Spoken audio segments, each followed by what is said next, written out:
Today on the Sean and Bo Show, the Philadelphia Eagles' Evan Mathis trolls the national media with a fake rookie hazing story. And the San Antonio Spurs ripped the crown off of King James in only 5 games. Meanwhile, the U.S. beats Ghana, so like any good front-running Americans, Bo and I have our faces painted. It's the Sean and Bo Show.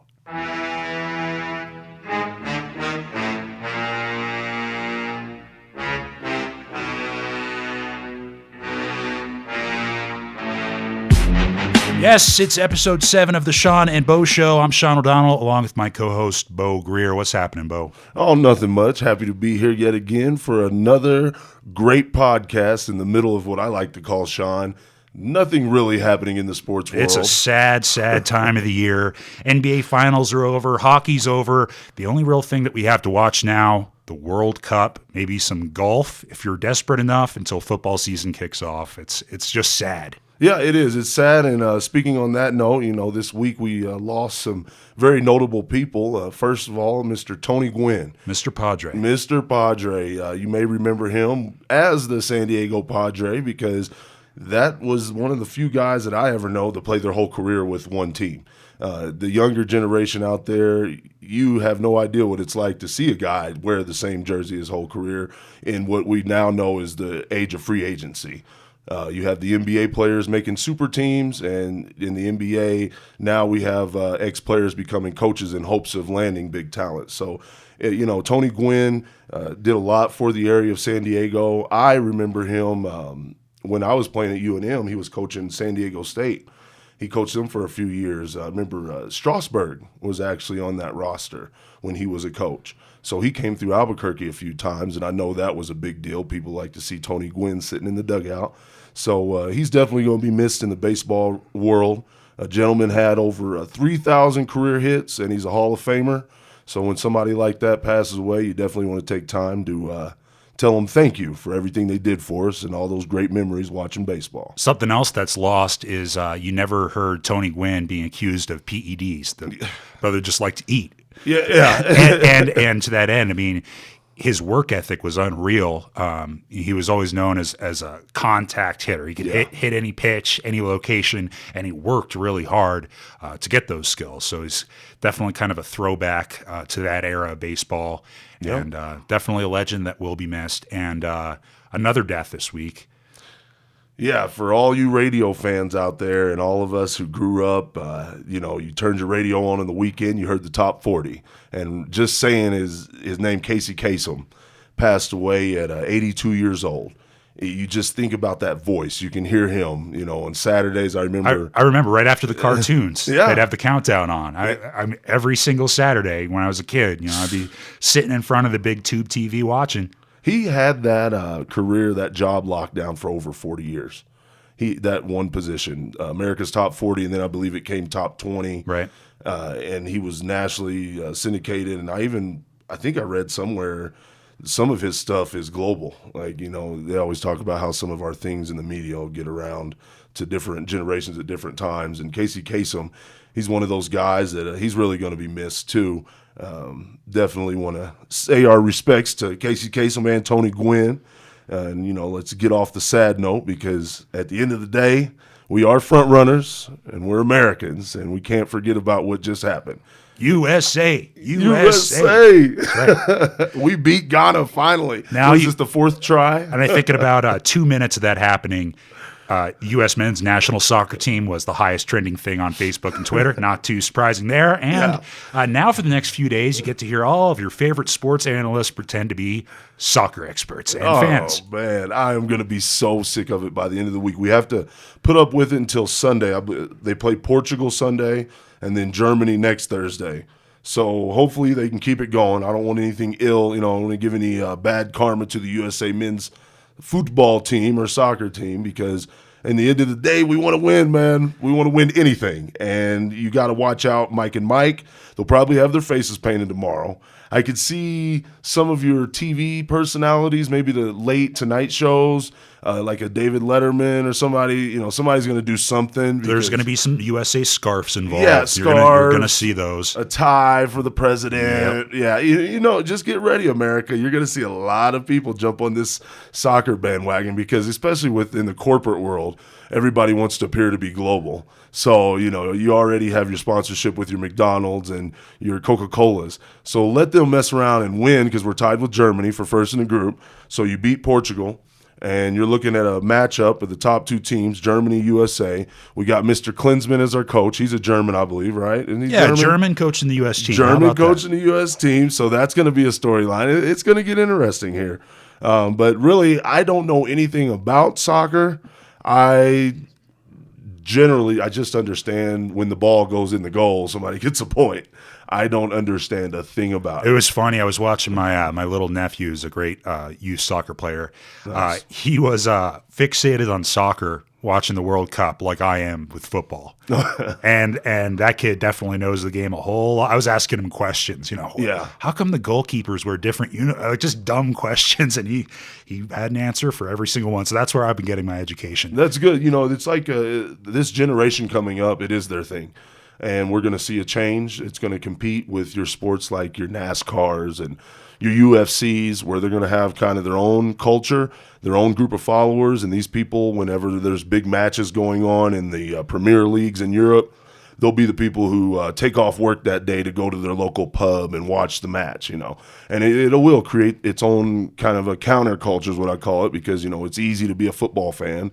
It's right here. We see it. We know the players. We know their names. But to follow a Premier Soccer League team, you have to follow one of the Premier Leagues or the Spanish leagues, because that's where the top players are in the league. You have to be dedicated. You have to order a special satellite package. You got to find out which bar is going to play it. It's hard to be a fan. It takes work. But as, with this World Cup fever, watch out. Things could change. You'll be watching Premier Soccer matches on Fox in a year or two.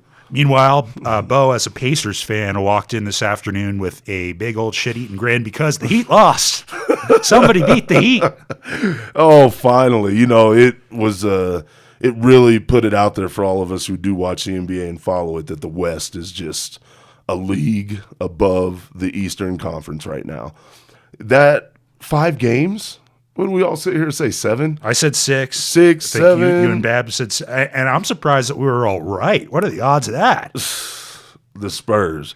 We all knew that they were a better team going in, but they just abused them. They made Dwayne Wade look old and slow. He looked awful the entire season. I mean, he looked like somebody that the game had already passed him by. He just looked step slower, look less athletic than other players on the floor. He just did not look like the same D-Wow, that we knew from a few years back when LeBron first joined the organization. Yeah, Dwayne has all of his statistical categories have actually diminished, while LeBron has flourished over the past 3 seasons.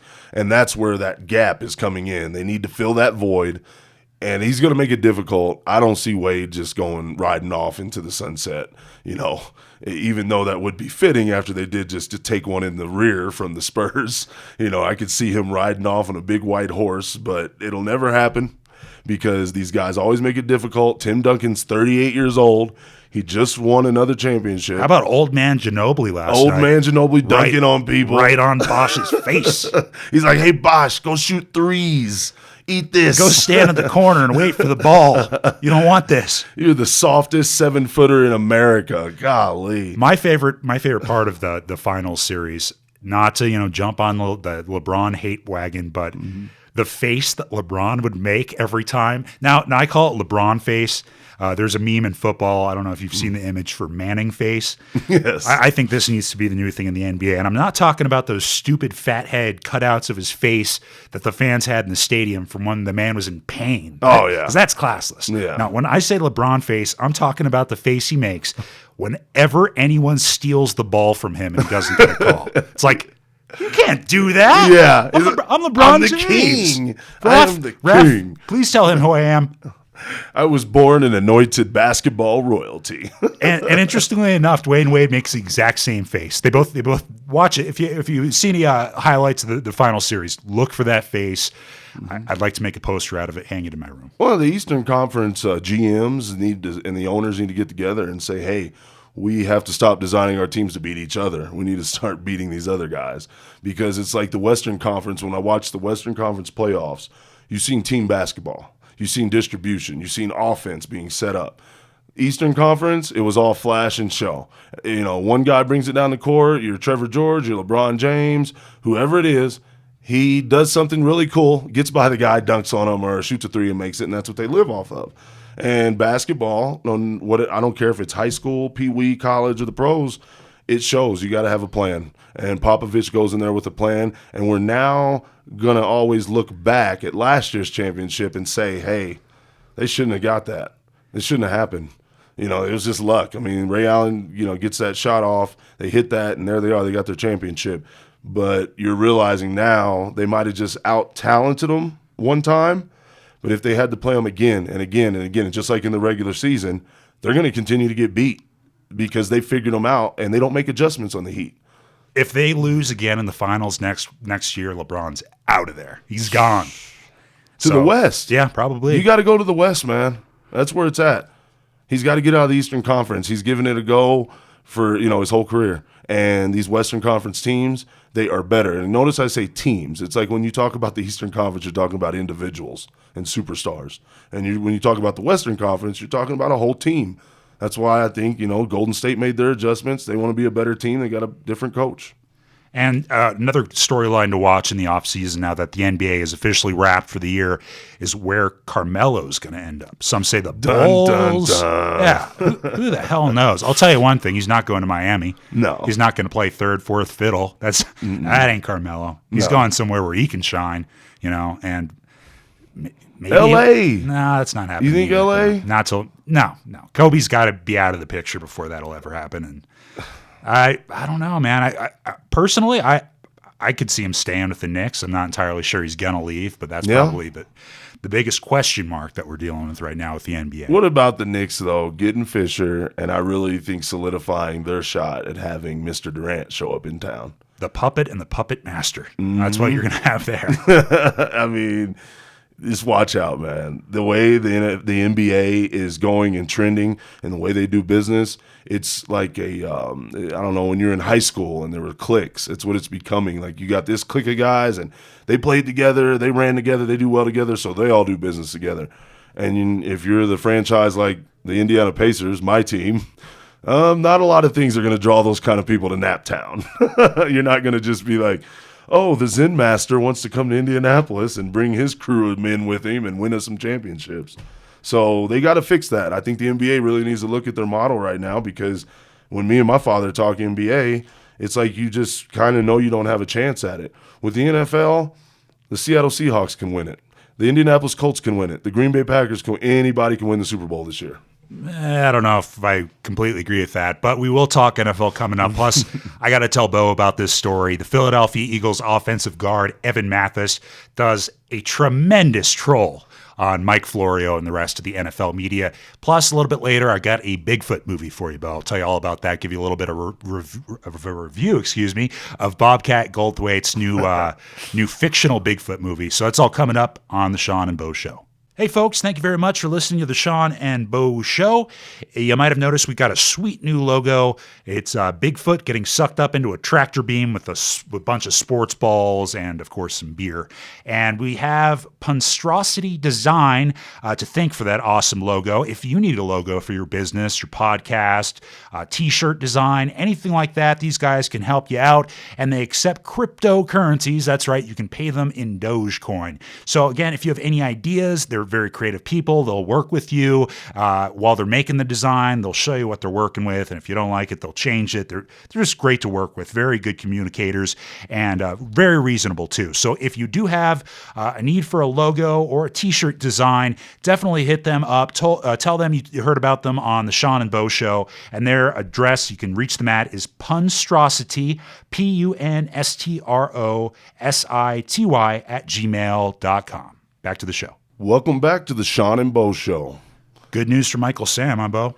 Yeah, real good news for Mr. Sam. He's right now the proud owner of a rookie contract. He, along with all his other rookies that were drafted along with him that day in the NFL draft, they all signed. They didn't cut anybody. He got a 4-year, $2.65 million contract. It's a little bit over $600,000 a year. $46,000 of it was given to him guaranteed up front. So it was a big day for Mr. Sam. As you know, if you've been listening to the show, We talked about Mr. Sam on draft day after the famous video of the kiss went viral. And just, one thing we really wanted to hit is if he's going to get on this team, there were going to have to be some injuries. There were injuries, and he was going to have to make an impression. And he made that impression on the field. And last week you heard us talk about him telling jokes and going through all the normal rookie hazing like everybody else. So that's definitely a good story for him and the NFL. Cool to hear. I'm still waiting for an NFL player to shoot themselves in the leg inside of a nightclub or something like that this offseason. Hasn't happened quite yet. Basically some small stories right now. Yeah. You got a couple holdouts. Andre Johnson not showing up to Texans minicamp. Not too surprising given his age, and he knows the playbook. A little bit older of a gentleman, Vernon Davis, doing the same. So his is for money, though. Vernon was quoted, I think he was just quoted saying, "This is all about money. Pay me. Pay me." It's time. Vernon Davis is a threat. Anytime he's on the field, that man can score 6 points.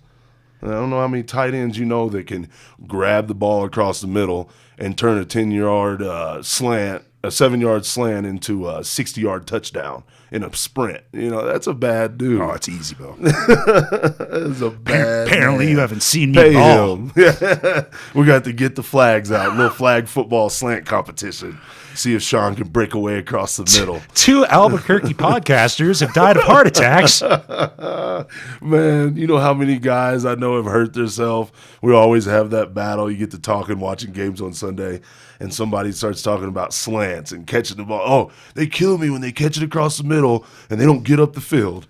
That is so hard to do. Yeah. You're running full speed in one direction, you catch it, and all of a sudden you're just going to dart up the other. When you're an old man, you could lose every ligament in your knee doing that, change of direction that quick. Now, Bo, have you heard about this Evan Mathis story?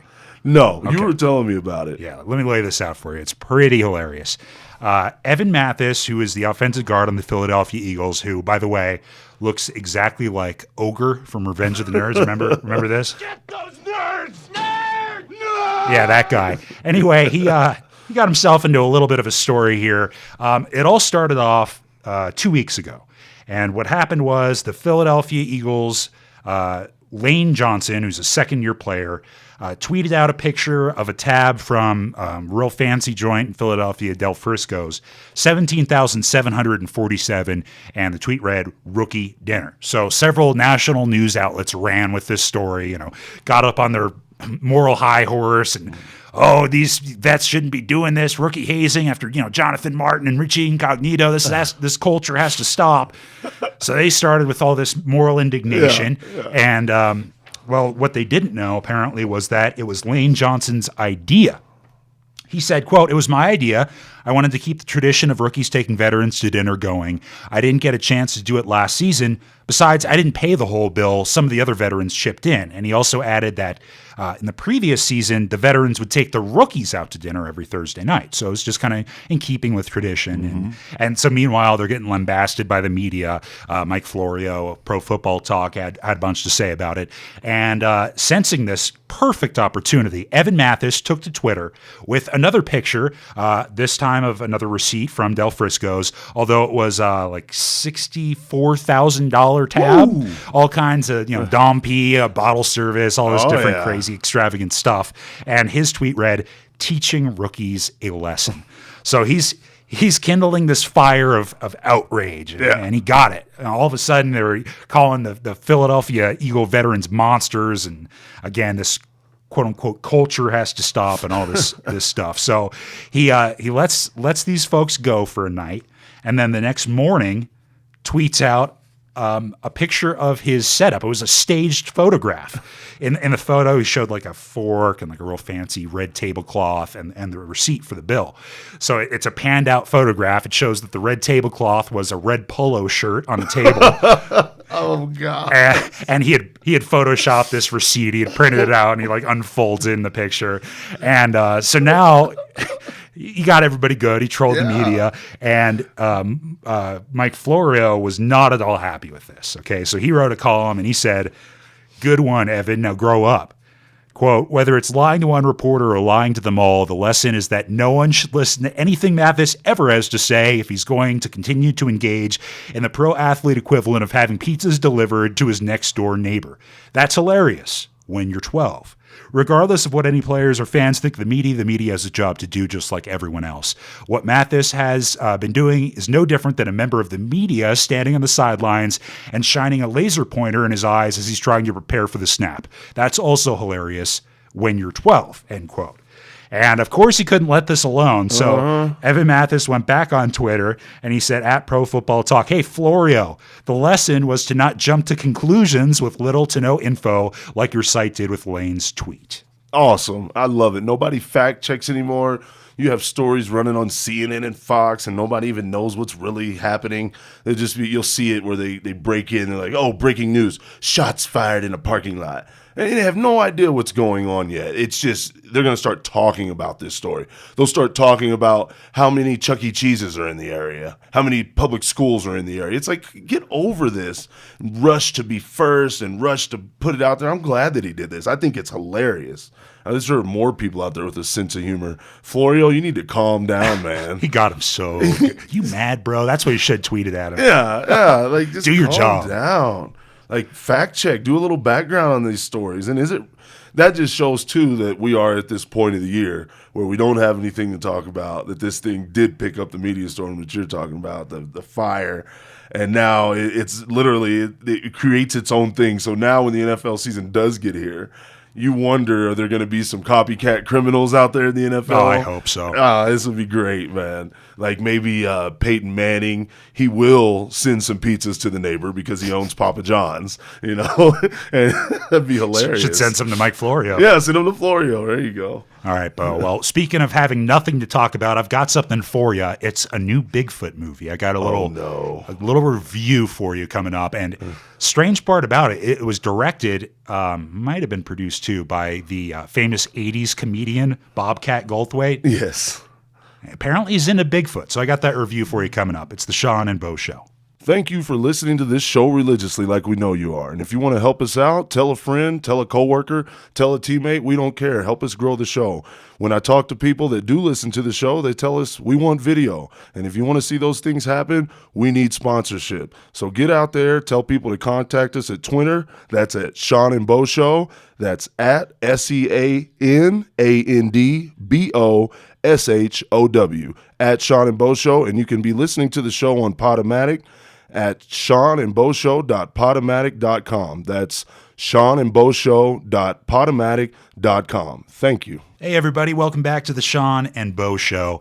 Now, if you didn't know, the motto of the show is sports, entertainment, Bigfoot. That's right. We like us some Bigfoot talk, and that's what you're going to get today. Bo, so without further ado, the obligatory there you go. Squatch beer. It's time to talk about Mr. Bigfoot himself. Now, yes. I got a movie review coming up for us, but you were telling me about this weird story that somehow slipped past my Bigfoot radar. A Bigfoot sighting in Pennsylvania? Yeah, Pennsylvania. October of 2013, there was some sort of festival in Kanukawa or whatever state park. I can't pronounce that.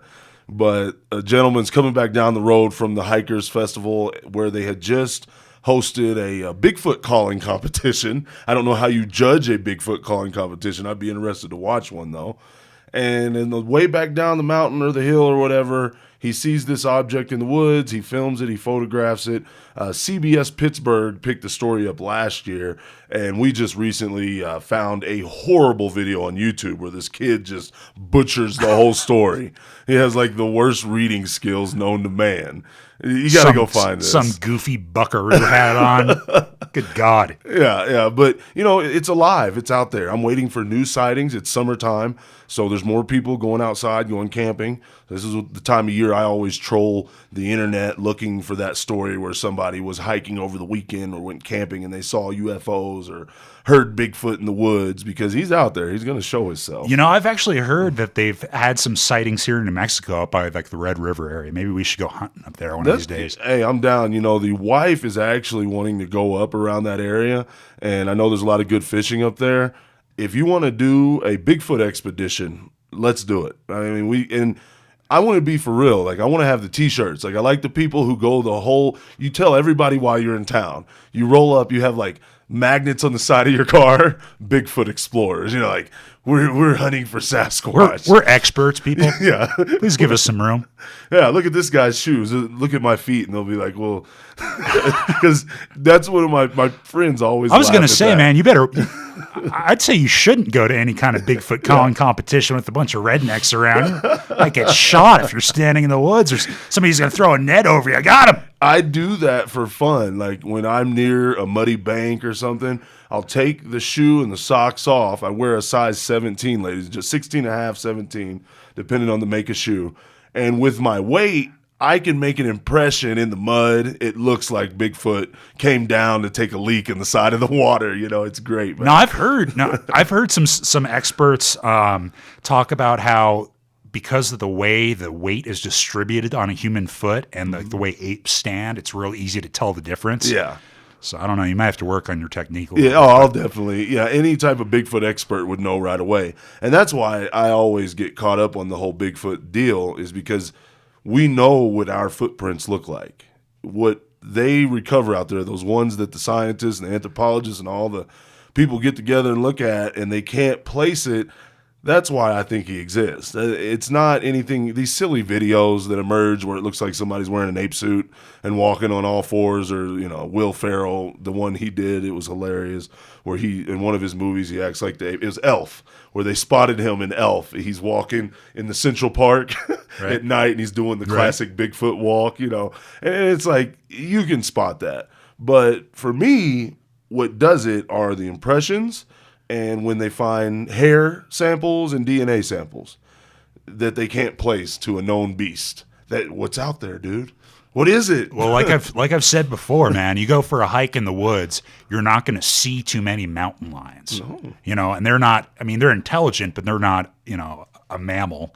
Or no, they are a mammal. What am I talking about? But they're not like a humanoid ape, brain. They don't have the type of cerebral intelligence that humans or human-like animal would have. And you never see them. So that's always been my thinking, is like in the Pacific Northwest, where it's just so dense, where, you can walk a mile from your car and get completely lost just because you can't see through the canopy. It's possible, if something didn't want to be found that was that intelligent and had, hearing and sense of smell like any other wild animal out there does, far superior to humans, I think it's totally reasonable. To back up your statement, I remember on the popular show Monster Quest, they were hunting, I think it was the New Jersey Devil. They were trying to find him out there somewhere. And the scientist that was basically saying what you're saying, that things that don't want to be found will not be found. And he found this out back in the 80s when he started tracking the bobcats and mountain lions of Vermont. There are mountain lions that will leave Vermont's mountains and walk to Colorado. This is no joke. Wow. And now with GPS technology, it's even better because he can track every movement of the ones he's allowed to tag. He said one of them walked through regions of populace over 50,000. Like straight up a mountain lion coming through your backyard on his trek across the United States to Colorado. Well, they've had those wild game cameras that they set up on trees. Yeah. They've had jaguars coming through Arizona from South America. See? So, the range the range of some animals is immense. And I just checked on this. A mountain lion is not a reptile. It is, in fact, a dumbass. Fact checked it.